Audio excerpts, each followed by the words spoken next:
voyez-vous Gbagbo Laurent en train d'aller braquer une banque.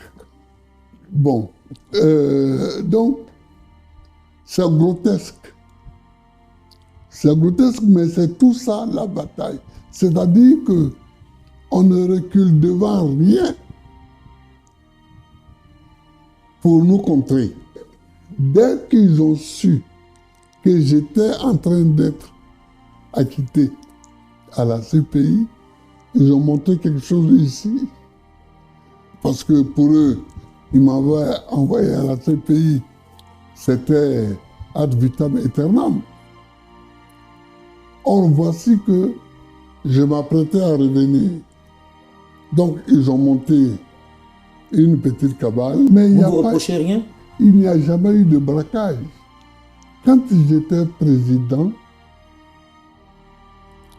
on a voulu, comme on le fait aujourd'hui pour les États de l'AES, on a voulu faire en sorte que, à l'intérieur du pays, la population se révolte contre moi. Voilà. Donc, on a voulu m'empêcher de payer les salaires. Un matin, j'allais au conseil des ministres et j'apprends par la radio qu'un certain nombre de banques ont fermé et que tous les dirigeants sont partis hors du pays et c'était la fin du mois.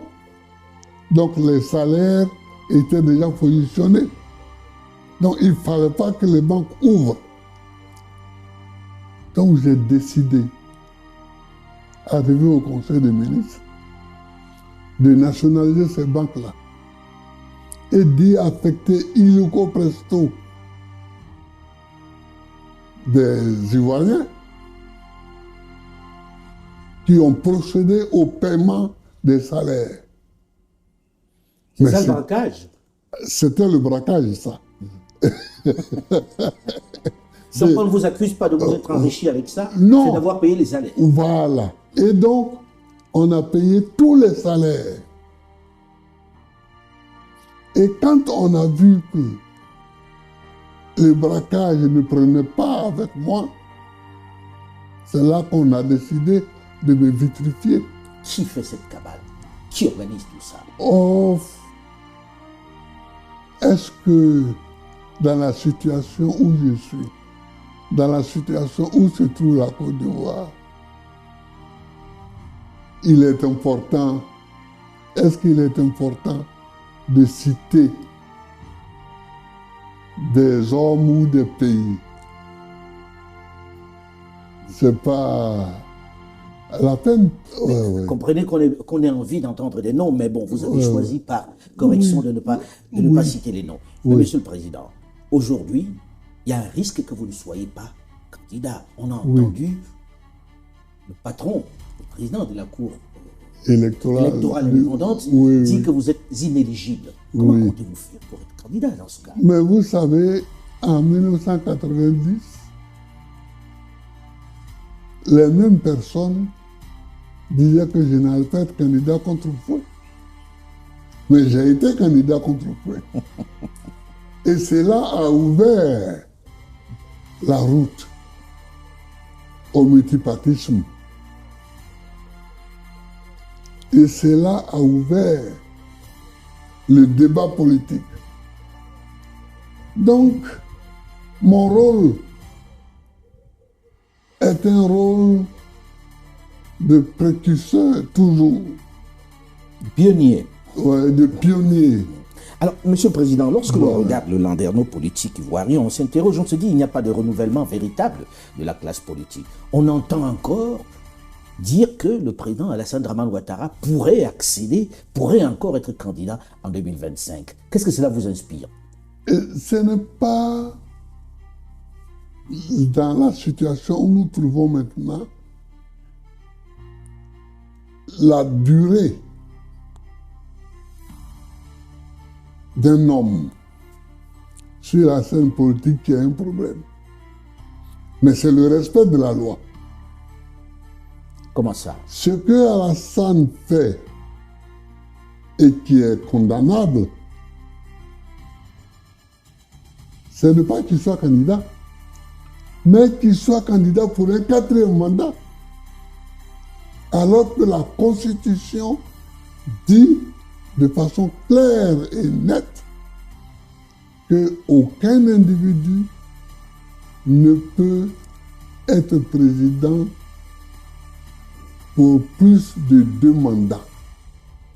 Pour vous, il est dans l'illégalité. Mais total. Et c'est ça. Alors les gens disent Alassane. Non.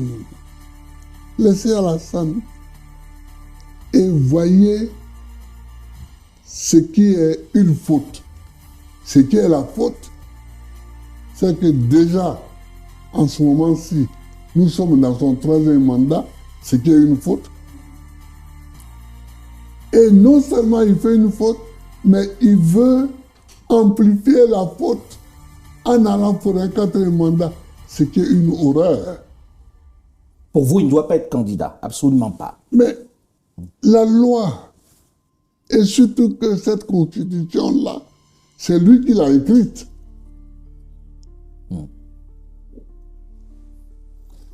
Donc vous vous opposeriez s'il venait à être candidat pour un 4e mandat? Mais je suis contre le fait qu'on piétine la loi. Alors, Monsieur le Président, on sait que vous entreprenez une démarche pour que les partis de gauche, les partis de l'opposition puissent se retrouver, puissent avoir un seul candidat. Mais on a le sentiment que ça cuine un peu, que vous avez beaucoup de mal. Pourquoi est-ce qu'on n'y arrive pas à faire que les partis de gauche se mettent ensemble? D'abord, il faut faire une différence entre partis de gauche et les partis d'opposition. Ici, tous les partis d'opposition ne sont pas de gauche. Comme votre ancien parti dont vous êtes le fondateur. Oui, le FPI. FPI, oui. Bon, ce n'est pas de la gauche qu'il s'agit. L'appel que j'ai lancé à Beaunois, qu'on a appelé l'appel de Beaunois, c'était pour que les partis d'opposition qui le souhaitaient se rassemblent et discutent pour qu'on mette au point une stratégie ou plusieurs stratégies pour que les règles soient claires, soient respectées. Pour que la CEI, la Commission électorale indépendante, sorte des mains d'un parti, du parti au pouvoir, et soit vraiment une commission électorale indépendante. Le dernier mot est très important. Est-ce que c'est possible aussi? Une commission électorale indépendante. Ça, on se bat pour ça. On se bat toujours pour les choses en espérant qu'elles vont arriver. Alors, il faut que cette commission électorale-là soit indépendante. Il faut que, par exemple, là, des candidats, certains candidats n'ont pas leur nom sur les listes. Sur les listes. Comme vous, par exemple. Comme moi, comme Soro Guillaume. Et d'autres. C'est drôle de vous entendre défendre la cause de Soro Guillaume aujourd'hui. Bon, moi, je suis toujours comme je suis. Ce sont les gens qui me combattent. Mais même quand Soro Guillaume se battait, je l'ai regardé, lui et ses amis, et je leur ai dit, vous me combattez pour quelqu'un que vous ne connaissez pas. Monsieur le Président, il y a eu beaucoup d'actualités dans lesquelles vous étiez au cœur. Oui. Vitrifié. Oui. Vous avez écouté les propos du livre de Robert Bourgi. Hein, oui, Robert. Voilà. Qui parlait de Nicolas Sarkozy qui avait promis de vous vitrifier. Cette anecdote, elle est vraie? Oh ben ça, c'est à lui qu'il faut demander.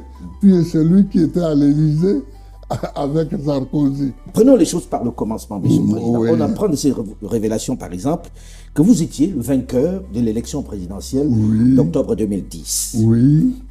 Et que vous avez été victime, on va dire, d'un putsch, finalement. Oui. C'est vrai ou pas? Vous Mais pensez? ça, nous savions depuis longtemps, depuis toujours, que nous avions gagné, que j'avais gagné l'élection présidentielle de 2010.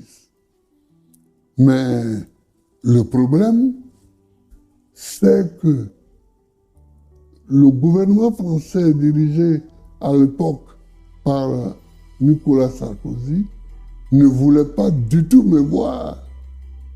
D'où venait cette inimitié entre vous et Nicolas Sarkozy? Je n'en sais rien. D'abord, c'est un ami de Ouattara. Est-ce que ceci peut expliquer cela? Je ne sais pas. Mais c'est un ami de Ouattara. Mais ensuite, on ne m'attendait pas à la présidence de la République. Du côté de Paris, on ne m'attendait pas à la présidence de la République. Monsieur le Président, Robert Bourgi, dans le livre, dit qu'il vous appelle. Oui. Il vous transmet le message de Nicolas Sarkozy qui vous dit d'abandonner. Oui. Et on vous promet beaucoup d'argent, bref, il cite un certain nombre d'avantages dont vous deviez bénéficier. Oui. C'est vrai ou pas? Il vous a vraiment téléphoné dans ce sens-là? Il m'a téléphoné dans ce sens-là. Et vous l'avez envoyé balader? Ah oui, ça, plus vigoureusement qu'il l'a dit. Ah oui? Mais en fait... Dites-nous, Monsieur le Président, vous avez raccroché au nez? Ah oui, bien sûr. Bien sûr. Parce que il y a des choses avec lesquelles je ne peux pas jouer. La liberté de mon pays, l'indépendance de mon pays, c'est mon pays, la Côte d'Ivoire, qui est aux élections. Et la Côte d'Ivoire se donne le président qu'il veut.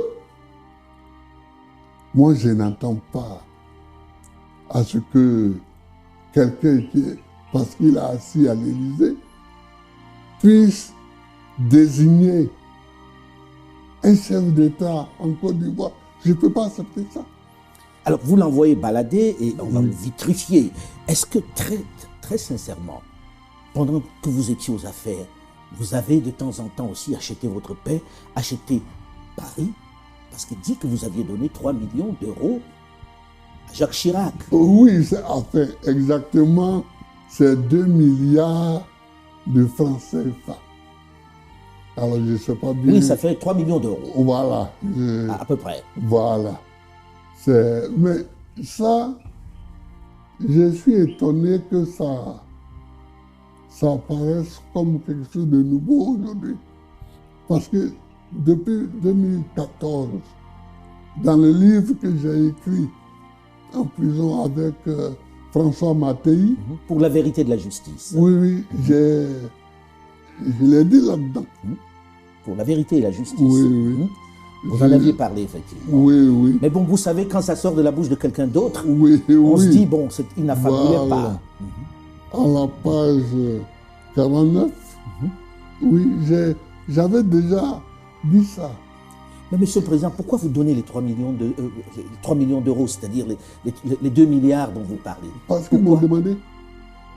Mais vous ne donnez pas à tous ceux qui vous le demandent. Ah non, mais écoute, c'est Chirac. Il était si influent que cela? Il vous faisait si peur que ça? C'est pas une question de peur. Mais c'est d'abord un étonnement de voir le chef d'État français me demander l'argent. Moi, j'étais étonné. Stupéfait. J'étais stupéfait. J'étais ahuri. Ce n'est pas le seul chef d'État qui m'a demandé l'argent. Ah bon? Mais comme un autre qui m'a demandé aussi l'argent. Vous pouvez nous le dire, Monsieur le Président? Non. S'il vous plaît. Est africain et qu'il est coutumier des faits. Bon, je n'ai pas... je lui ai donné l'argent sans...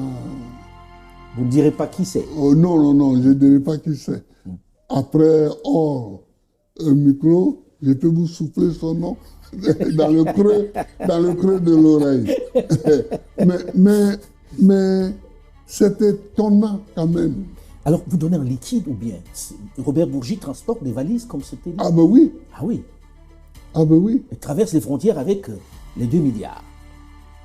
Waouh. Et Mais après ça, ils vous ont fait ce qu'ils ont fait, Monsieur le Président. Vous ne leur avez jamais parlé? non, mais...